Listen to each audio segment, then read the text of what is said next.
Thank you, Madam President. I ask unanimous consent that the following interns and fellows in my office be granted floor privileges for the remainder of this Congress. Jackson Hoppy, David Park, Martin Olliman, Surgeon Semenovic. Without objection. Thank you, Madam President. I want to begin by welcoming the Tennessee National Guard's 268th Military Police Company home after a 305-day deployment to Africa. We are so incredibly grateful for their service and for the service and sacrifice that their families make during these times of deployment. And I know I speak for every Tennessean when I say to them, welcome home, job well done. Well, the Senate is back in session, and all anyone back in Tennessee wants to know is, what will this chamber get done next? What is it that the Democrats are going to push next? And they're not feeling very optimistic right now. One thing is clear, and that is that my Democratic colleagues have completely ignored the stress that they're causing Tennessee service members and their families by dangling the NDAA in front of them and then snatching it away. Inaction sends a very powerful message, and right now all they're hearing is that the military has become a political football, and that does not inspire confidence. We have passed the Defense Authorization Act 61 years in a row, and I am confident that there will be bipartisan support for number 62, which makes this tight timeline even more unnecessary. The American people don't have all the details on what this authorization will do, but they don't need them to know that it's the only thing standing between us and getting steamrolled by the CCP, the Chinese Communist Party, and the new axis of evil, which is Russia, China, Iran, and North Korea. Our service members might not know every line item in the 2,000 pages of the bill, but they know that its contents will determine the course of their lives for the next 5, 10, or 25 years. Passing this bill is the bare minimum as far as the Senate is concerned, but it means a lot to our men and women in uniform. Madam President, we're ready to get this thing done. I know that you, as a member of the Armed Services Committee who has worked so hard on this, you join me in being ready to get it done. We finished our committee work back in June on this bill. We considered more than 400 amendments. We adopted about 200 of those amendments, and it passed out of Armed Services Committee 23-3. So when I say we're ready to go, we are. There is bipartisan support for getting this finished. But as we prepare to move forward on this legislation, I want to highlight two of my own proposed amendments that unfortunately fell victim to partisanship. But first, here's a little background. Now, the Tennessee National Guard has a reputation for answering a cry for help no matter where it comes from. Last month, they deployed to Warren County, Tennessee, to help first responders gain control of a wildfire. In September, members of the 194th Engineer Brigade, the 278th Armored Cavalry Regiment, the 230th Sustainment Brigade, and the 230th Assault Helicopter Battalion deployed to Florida to help with the cleanup in the wake of Hurricane Ian. In July, members of Nashville's 230th Assault Helicopter Battalion pulled people to safety after flash floods destroyed communities in Kentucky. This year, the Guard has rescued multiple hikers who got into trouble on or near the Appalachian Trail. And last September, Members of the 269th Military Police, the 913th Engineer Company, and the C Company 2nd Battalion, 151st Aviation Regiment made it home after spending more than a year helping law enforcement officials in Texas try to contain the border catastrophe. The sight of that National Guard uniform makes people in this country feel safe when things are going wrong. But the continued enforcement of the COVID-19 vaccination order will inevitably jeopardize that sense of security. I introduced 2 amendments to the 2023 NDAA that would have injected sanity into these vaccination requirements. The first would have prohibited involuntary separation of any service member for refusing the COVID-19 vaccine until each service achieves its end strength authorized by last year's NDAA. The second amendment would have made sure that members of the National Guard or Reserve maintain access to pay and benefits while their request for a religious or health accommodation was pending. This is about as non-controversial as you can get on the issue of vaccine mandates.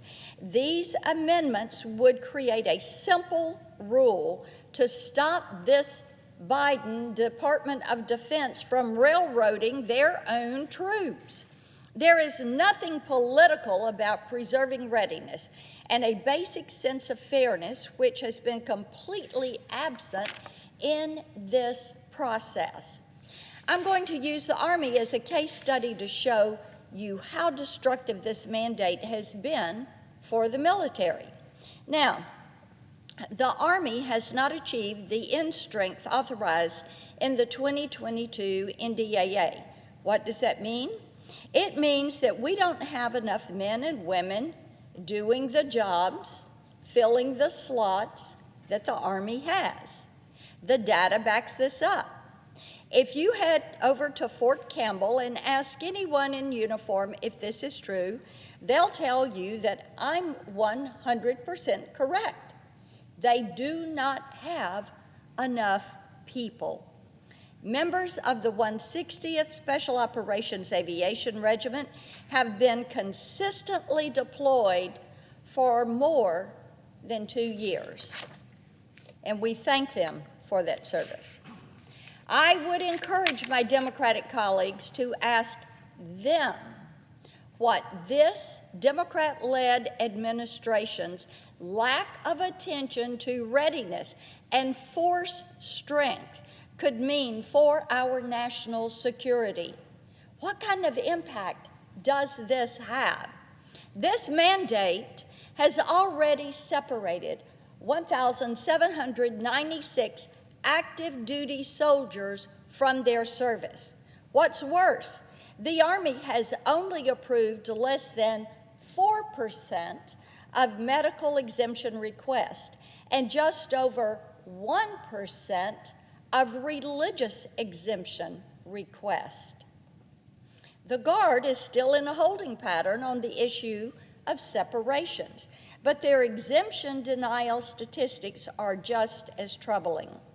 15% of medical exemptions have been approved, but only 0.0047 of religious exemptions.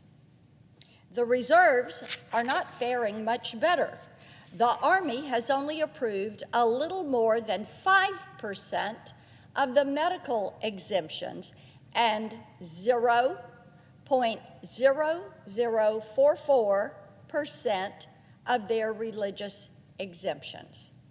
Prospects are looking bleak for Guardsmen with legitimate exemption claims, and it's pretty bleak for the military as a whole.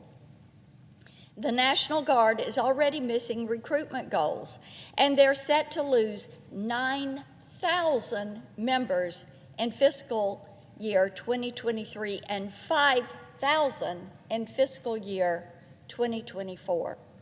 In the United States, The number of new service members joining the military has reached a record low. The Army alone fell 10,000 soldiers short of its goal for 2022 and is projecting a deficit of 21,000 soldiers for 2023. This administration knew manpower was a problem, but still they chose to fire service members who were perfectly healthy and ready to defend this great country. And so we shouldn't be surprised that 18-year-olds in this country don't feel that they can trust this Democrat-led administration at the Pentagon with full control of their young lives. The fact is, the Democrats have a perfect record of making decisions that end in a disaster. They spent trillions of dollars, provoked record-breaking inflation, and hired 87,000 new IRS agents to squeeze small businesses who are struggling to survive in communities all across the wonderful state of Tennessee. They've abandoned the southern border, and they've caused the worst illegal immigration crisis we have ever seen, the worst humanitarian crisis we've seen.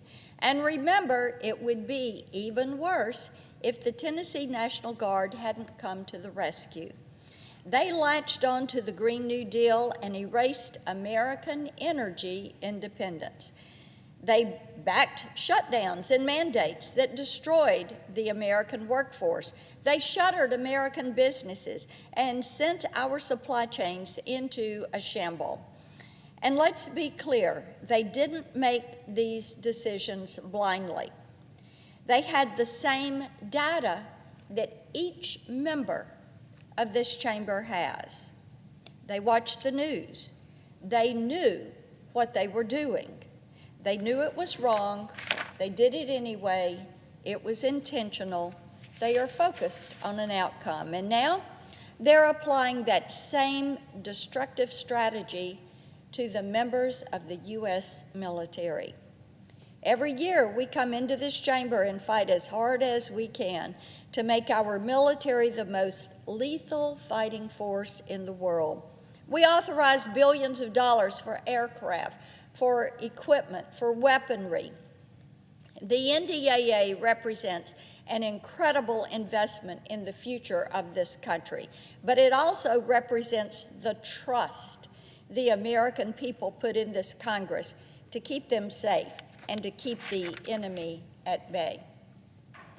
I join my Republican colleagues, Madam President, in asking Leader Schumer to bring the NDAA to the floor so that we can get this very important piece of legislation to the President's desk. There is no reason for delay. And I also implore all my colleagues to remember that the greatest military in the world is nothing without the brave men and women and their families who have volunteered to be a part of it. We ask so much of them. They're already busy enough putting out fires, fighting wars. The least we can do is spare them the pain of fighting our political battles. I yield the floor. I note the absence of a quorum.